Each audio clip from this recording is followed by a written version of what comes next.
Good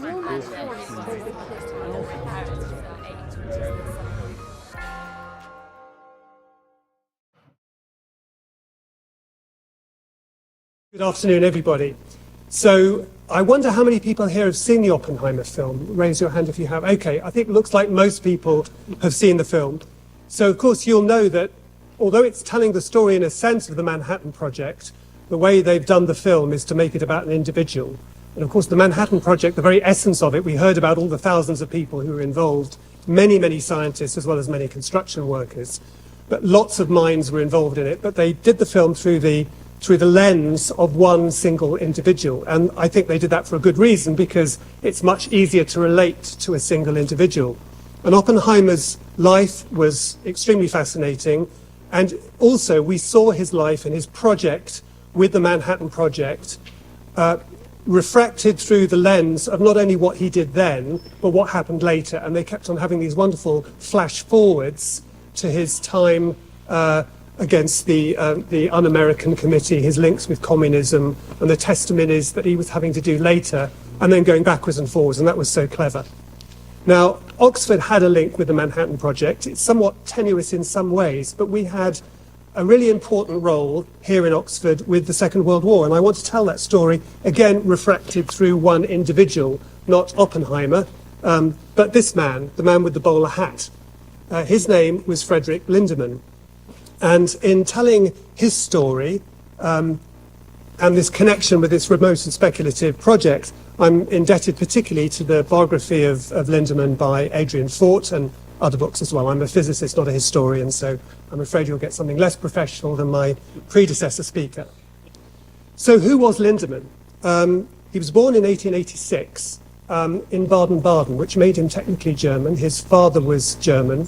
But in fact, he was really quite British. He was brought up here in this country. He went to an English public school. This German ancestry that he had and his German birthplace, and also the fact that he was bilingual, he was fluent in German, this caused him problems later on, because to speak German made him rather suspicious to some of the British authorities at certain points of his life. He was tall, he was rather forbidding, a distant character. He was a committed vegetarian at a time when it wasn't fashionable to be so. He had a very unusual diet. So Lady Soames, Winston Churchill's daughter, remarked that he essentially ate a succession of endless egg dishes. In fact, he would always pick out the yolks. He didn't like the yolks. It was only the whites of the egg that he went for. So he had a lot of salads. He had lots of egg-based dishes. He would occasionally have omelettes with truffles mixed in. He drank very milky tea with 4 to 5 spoonfuls of sugar. And while he was working at Farnborough, something I'll mention later on, he lived largely on tinned apricots. So he lived until he was 71, but that in itself is somewhat remarkable given his diet. After British public school, English public school, he did his studies in Germany, and he worked with the great scientist Nernst. Now, Nernst may not be so well known to most people, but in fact he was a foundational character. If you see those early Solvay conferences that Einstein and Marie Curie were at, Nernst was always there right in the centre. In fact, Linderman went to the first few, and he was very junior at the time and acted as a secretary. So he got to know Einstein and all of the great scientists at that time. So he worked with Nernst, and he did a number of very important things. So he's probably best known in physics for a thing called the Linderman criterion. So when a solid melts, or at least when you warm up a solid, the atoms jiggle around. And eventually they jiggle around so much that it becomes a liquid. And he worked out that if their jiggling is essentially such that their amplitude of vibration is about 1/3 of the lattice constant, that's the point at which you have melting. And he came up with some ideas for that, the Linderman criterion. He's still known for this. He also worked a lot on Einstein's early ideas about the heat capacity of solids. So Einstein, even though he later became a passionate opponent of quantum theory, he actually, in the early stages of his career, he got his Nobel Prize actually for explaining the photoelectric effect by the emerging quantum theory. And he also showed how the heat capacity of solids at low temperatures could be explained using quantum theory. His model was very simple, but Linderman improved it and helped to fit real data using this new approach that Einstein had pioneered. So he was known as a great up-and-coming physicist, a new kid on the block, as it were. And for this reason, he was appointed to the Oxford professorship in 1914, although, as you'll know, other world events were happening then, and that interfered with his appointment. But just to understand his Oxford appointment, it's maybe just worth saying where Oxford was in physics in 1914, and politely nowhere. Now, the problem was that Oxford had this fantastic history in physics. We had the 12th century Merton dynamicists who came up with elements of Newton's theory centuries before Newton did. We had all kinds of writers through the 14th and 15th centuries who were interacting essentially with the physical world, although they were called natural philosophers, and their interests spanned far and wide. We had, of course, famously in the 17th century, Robert Boyle with his air pump, Robert Hooke in his spring and his microscopy. We had Edmund Halley and his comet. We had all kinds of advances in astronomy and science here.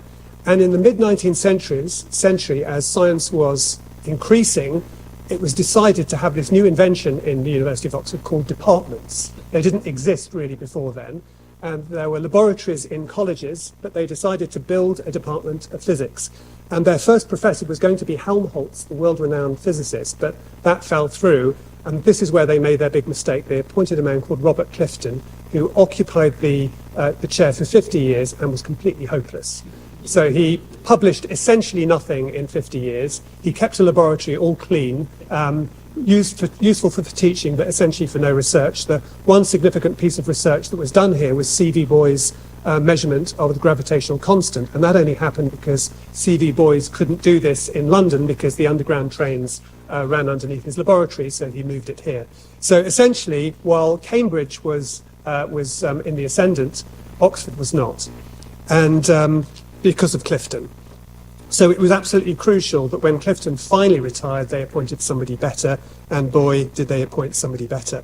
Now, of course, in 1914, we had the issue of the First World War, and so Linderman couldn't take up his appointment. Initially, the University of Oxford decided to leave the chair fallow for a number of years during the war. So Linderman found gainful employment by working at Farnborough. He volunteered his services, and Farnborough had this set up. It was almost like a miniature Los Alamos, where they had boffins, as they would, I guess, be called later on, working on new inventions that were going to be useful in the war, and Linderman threw himself into this. I think in a pattern which was then repeated later. Many of his ideas were slightly crackers, sometimes inspired, but often foolish, but in hindsight. And again, I think one of the messages that will come out of this talk is there are things which are obvious in hindsight that weren't obvious at the time. So he pioneered the infrared detection of aircraft, which didn't work terribly well, but it was an idea he kept going throughout his life. He had an idea about incendiary packages that would essentially spontaneously catch fire, and you could attach them to the enemy's sheds, and then they would burn down. And he had all kinds of interesting ideas for this. He had a new signalling method, which was entirely impractical. It worked on X-rays. That wasn't so good. He also, and again, you have to realize this is the early days of aircraft. So one of the issues in aircraft is if somebody's in the front seat and somebody's in the back seat, they can't hear each other. So he invented a kind of stethoscope. So essentially you wear a stethoscope in a tube, and this would then be connected to the passenger, who would have the things in their ears and they could hear what was going on. That was never used. His colleagues were very suspicious of him because of his German name and his German background. But I guess where he really came into his own, he had a number of inventions that were used and were helpful, but probably the most important thing he did was in aeronautics. So in the First World War, and I should just show you, this is a picture of him at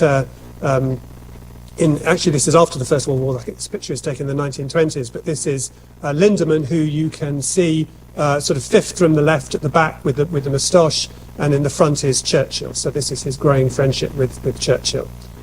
So he was very much a sort of society person. He liked hobnobbing with society people, again coming from this rather rich background. But when he was essentially trying to work things out, one of the issues he was trying to deal with was persuading the military that certain things were important. And one of the things he was trying to understand was a big problem with aeronautics was flying into bad weather, and he came up with some various ideas of how to deal with this. The military people, one person said to him, soldiers don't go into battle under umbrellas, they go whether it's raining or not. So he was often dismissed for some of his ideas. But others took to him. So G.P. Thomson, who was the son of J.J. Thomson and himself later a Nobel laureate, said of Linderman, I think he was the most exciting person to talk physics to that I've ever talked to, and I've talked to a good many. And of course, he certainly had mixed with a large number of clever people. But this was a sort of First World War plane, and one of the issues with First World War planes is that they had a kind of stable state which was to spiral down to the ground. And if you got your plane into a spin, there was essentially nothing you could do with it. And a lot of First World War pilots were not shot down by the Red Baron, but they just got their planes stalling into this spin, and there was essentially nothing you can do.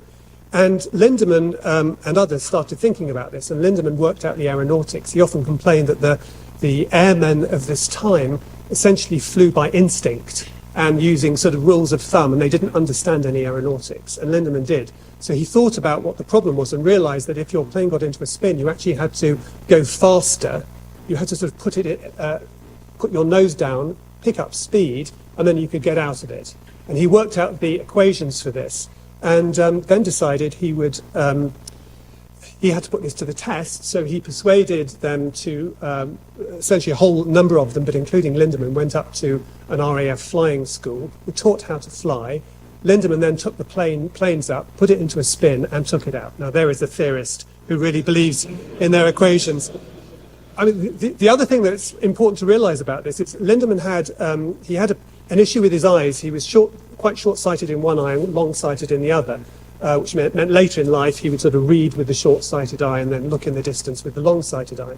But this meant that he would fail the test, the RAF test, to fly a plane. And so when he was going for the eye test, the medical, he quickly, with his good eye, memorized the chart. The doctor, fortunately, then flipped it over. He then read it with his good eye, and then when it flipped back over to the bad eye, he'd memorized the letters, so he was able to fake his eye test and then be persuaded to fly a plane. This, of course, really impressed Churchill. So Churchill thought the whole episode was just absolutely fantastic, and Linderman was characteristically modest. He said, the only merit that I can claim in carrying out these experiments is that, unlike the professional pilot, who's not numerate, I was able to remember the readings of the airspeed indicator, the bubble, the angle of incidence on the two wings, which you measure with tapes on the struts, the height of the beginning and ending of the spin, the time taken, and the number of turns, and to write them down in my notebook when I had straightened out the plane again. So he did this multiple times and recorded all the numbers. So this is important. So the war ended. He then went back. He then got appointed to Oxford in 1919. He started his professorship here. He played amateur tennis, but actually he played it well enough that he competed in Wimbledon, both in the singles and the doubles of 1920, which is quite extraordinary.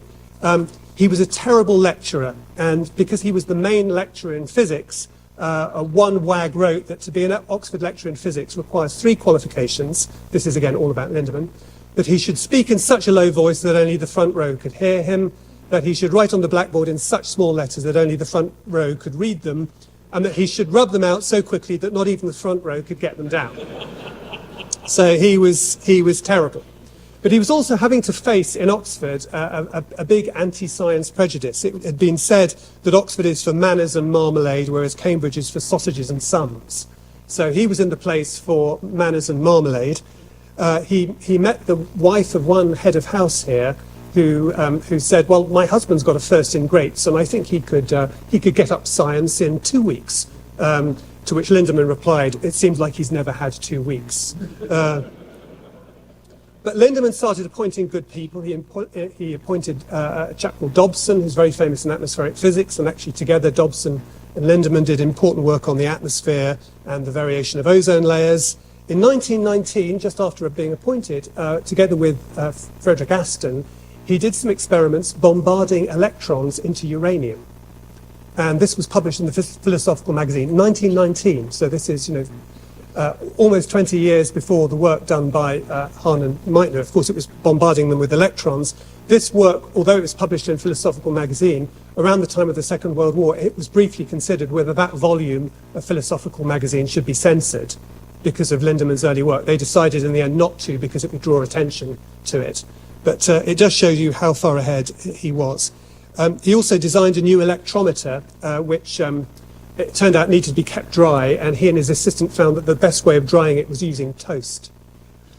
So again, this tells you about the level of sophistication of experimental physics in these days. Now, I should fast forward a little bit to the early 1930s. Linderman had been in the chair for 10 years, was trying to revive Oxford physics, and an opportunity presented itself, but for a very sad reason. And the sad reason was that Hitler came to power and started making life very uncomfortable for Jewish scientists. And we've heard about some of this already, many scientists fleeing Germany. Well, Linderman saw this as an opportunity and decided to go over to Germany, where he knew lots of scientists, and to try and persuade a number of them to come to Oxford. And here are some of the people that he got to come to Oxford. And so you can see a pretty good list. There was actually a reluctance among a number of Jewish scientists to actually leave Germany. Many of them refused to believe that really things were that bad and that things wouldn't improve soon. Initially, they just had a law saying no university department can have more than one Jewish scientist on their faculty. So if you've got more than one, you have to sack the others. But it was fairly clear that reasonably soon that number was going to go from 1 to 0, which of course it eventually did. But I think a lot of Jewish scientists thought, well, actually we have a lot of status in Germany. The German academic salaries were twice what they would be in Britain. You were called Herr, Doctor, Professor. You were given extraordinary amount of status in society, so a number refused to leave. But Linderman got a number out. And so some of the ones on this list, Einstein, of course, gave a number of lectures actually in the 1920s earlier, but it eventually went to Princeton. But here's a picture of Einstein in Christchurch, walking around the streets, and here is Einstein getting his honorary degree in Oxford. One of the other scientists that came over was Fritz London, who came with his brother, Heinz London. Heinz London was later the inventor of the dilution refrigerator at Harwell Laboratory. And while Fritz and Heinz London were here, they came up with a theory of superconductivity, which is still used to this day and was a very important piece of work. I mentioned, just going back on that list, there was Schrödinger. Schrödinger came here, he wasn't Jewish, but he moved to Oxford, and while he was in Oxford, he did Schrödinger's cat and also entanglement. The problem with Schrödinger was his own entanglements, because he arrived not only with his wife, but with his mistress and his mistress' husband, and they sort of set up as a foursome. And the joke was he became a fellow of Magdalen and brought along 2 wives at a time when it was still controversial to have one. Now, Schrödinger didn't stay an enormous amount of time, but he then went back to Austria, which was a silly move. Crucially, Kurt Mendelssohn was one of these physicists, and Kurt Mendelssohn, who is indeed related to the composer, rather distantly, but Kurt Mendelssohn brought a helium liquefier, meaning that this was the first place in Britain to have liquid helium and hence low temperature research. And suddenly Oxford became one of the world centres of low temperature research, which it has remained to this day. He also negotiated Francis Simon and his young assistant, but shown here in old age, Nicholas Curti, in the code words when he was trying to negotiate this with authorities and not wanting the German authorities to see what he was doing.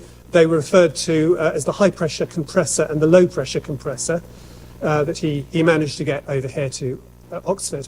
There was another physicist as well, Heinrich Kuhn, who was an atomic physicist, who was sent to work with young Derek Jackson. And I particularly like the quote from Derek Jackson when he found out he was working with this new German chap. Oh, good, he'll be able to teach me how to swear properly in German. But the two got on like a house on fire. So interestingly, of course, Linderman's action to refugee scientists, giving them a home, actually transformed the fortunes of this department. It suddenly went from being a backwater to an intellectual firepower. And, you know, maybe there's a lesson there in terms of the way you treat refugees. So at this point, of course, in the 1930s, the growing threat of Hitler was becoming more and more realized, and it became clear to people like Churchill and Linderman, his great friend, that things were getting quite serious. Linderman was part of a scientific committee which was run by Sir Henry Tizard. Tizard is an interesting character, and he was later president of Magdalen College here in Oxford. He was rector of Imperial College London. He did a whole lot of remarkable things. He started off actually as a chemist, and he was responsible for the octane rating of petrol and worked on a number of different problems. Linderman and Tizard were initially firm friends, and in fact Tizard had helped Linderman get the job in Oxford, but they fell out in the 1930s, mainly because Tizard was running a government committee looking at preparedness for war and military technology. Linderman was on it, but Linderman was a difficult man, and he, as one of the members of the committee, Blackett, reported, Linderman made himself unnecessarily objectionable to a large number of people, although it seems likely that he rarely committed the sin of being rude by accident. So I think that tells you something about Linderman's natural way of dealing with things. So unfortunately, Linderman came up with a lot of different objections to things that were actually quite good. So Tizard was really championing the development of radar. Linderman was in favour of that, but he never liked putting all his eggs in one basket, and he was coming up with all kinds of crazy schemes like aerial mines. So the idea was you'd cover London with balloons and mines, and then the Luftwaffe would fly into them. Of course, the Luftwaffe wouldn't fly into many of these, and those mines would then drop, probably onto London, where, if they fell in a field, they'd be examined by children. You can see why this is a silly idea. But Linderman wasn't somebody who kind of worked very neatly as a committee man, and he was a rather difficult character. So eventually he was thrown off the committee. But as soon as Churchill came to power, Linderman was not only put back onto his committee, but when Churchill became Prime Minister in 1940, Linderman was the government's chief scientific advisor, in fact Winston Churchill's personal scientific advisor. And it's interesting that they formed this bond because they were very different people. Churchill, the bon vivant, was essentially a high-functioning alcoholic. He loved his food. Here was Linderman, who just ate these egg-based dishes, was a teetotaler. Quite different characters. But of course, Churchill was so much like Cherwell that so much like Linderman that he made him Lord Cherwell, and the rhyme that went round Oxford at the time was, Lord Cherwell, when the war began, was plain Professor Linderman. But now, midst ministerial cheers, he takes his place among the peers. The House of Christ, with one accord, now greets its newly risen Lord. He was a fellow of Christ Church as well as a fellow of Wadham. And then later on, after the war, he was made a Viscount. And the poets got to it again, so many years later they wrote, but now a greater honour yet, he gets a leg up in Debrett, and so becomes a nobler lord than earnest Baron Rutherford. At last his lordship's cup is full, crammed to the fill with papal bull. So there he is, ennobled. Why did Churchill like him so much? One of the things that Linderman was brilliant at was giving succinct summaries of complex science. So during the war, it's estimated that Linderman wrote 2,000 minutes to Churchill, probably on average one a day. And they were typically one-pagers. So Churchill would sometimes say, I want this explaining to me, and Linderman would write in a page, or there would be something coming up from some scientific committee that was all in gobbledygook as far as Churchill could understand it. Linderman translated it and wrote something succinct. So he helped Churchill make decisions, and that was really what was so important about him. In fact, in 1935, before the war, here in the Clarendon laboratory, Leo Szilard, who we heard about, actually came to work for Linderman for a while, and they talked about the chain reaction. Szilard was already thinking about it, and so Linderman was made aware of this. This meant that he was in a great position when the Pars-Frisch memorandum came out to give Churchill good advice on what it was, and to say that indeed this is an important part of something that you need to think about. Linderman probably wasn't completely convinced initially that it was workable. And I think really when we've heard about what went on in Germany, and also when you see what was needed to make a successful project in the US, it was perhaps understandable to think that this was maybe not necessarily a going concern and something that Britain could do. Initially, in the early part of the war, Roosevelt offered to team up with Churchill, and on Linderman's advice, we didn't go for it. Later on in the war, we wanted to be involved. Linderman realised that, but we then only joined as a junior partner. And of course, after the war, Britain was essentially shut out of the technology. So Linderman made a strategic error there, but in some ways, I think it's completely understandable. Linderman was also very keen that the Clarendon laboratory should act in the service of the war. There he was as government chief science advisor, but also running this place. And so he was keen that the Clarendon would help. A lot of radar development happened here, although the cavity magnetron was built in Birmingham and designed there. Here, lots of radar technology was set up, and it was done in the building over here, the Linderman building. And only the British scientists were allowed to work in that, the ones who'd been born here. And they had guards set up so that the German-born scientists, the refugee scientists, couldn't go into that part of the building where the secret radar work went on. So they were in this part of the building, and they were put on a project, much less important project. Simon, Curti, and Kuhn and others were working on this project of uranium isotope separation. So it's kind of hilarious, really, to think that these German refugee scientists who were actually passionately pro-British because they felt they'd been rescued. They wanted to see the end of Hitler more than anyone. But they were having to report once a week to the local police station to show that they were still here. They weren't trusted with being on the radar side of the building, but they were working on uranium isotope separation here in the Clarendon. Linderman was also very good at trying to get numbers to Churchill and trying to really understand what was going on. He thought that the RAF were totally overestimating the efficiency of bombing raids, and he was right. He pushed for cameras to be put on the planes that went over Germany to take reconnaissance photos, and when they were examined and they did the proper statistics, he realized that they were nowhere near as effective as everybody said they were. This is what then led him to say, well, rather than bombing these isolated targets, which are hard to hit, these military targets, we should go for cities, which are easier to hit. And he then did this gruesome calculation, because you have to think that if you're going to do a bombing raid in a war, you're going to lose a lot of pilots, you're going to lose aircraft, you're going to lose bombs. And what military advantage are you going to get? And Linderman did a calculation which Tizard thought was over-optimistic by a factor of 6. Later on, when they examined the photographs, they realized it was actually over-optimistic by a factor of 10. But that was one of the things that then led to the bombing of Dresden and other things. So I think when you look at Linderman's life, it's a complex and multifaceted thing. Here you can see him on the left of this picture with Churchill on the right at a test of some aircraft. I think this must be during the winter because they're all wearing coats. Here's another photograph of them in a clearly calmer weather because none of them have got their coats on. But again, you can see Linderman perpetually with his bowler hat and his worsted suit, and Churchill with his cigar. But Churchill later on remarked, unless he, Lord Cherwell, had kept me well informed, I should not have turned on the full power of the state to what was then a remote and speculative project, referring to the atomic bomb project. And even later on in life, Churchill, of course, was out of power, but then came back into power right near the in the early 50s, at which point Britain was doing atomic bomb tests. And I like one of the brief exchanges he had with Linderman. You know, is this bomb project that we're doing, this bomb testing, going to work? The way he expressed it is, he said, Linderman, pop or flop? Linderman went, pop. And that was the succinct advice that I think was so helpful. So I think at that point I'll finish. Thank you very much for your attention.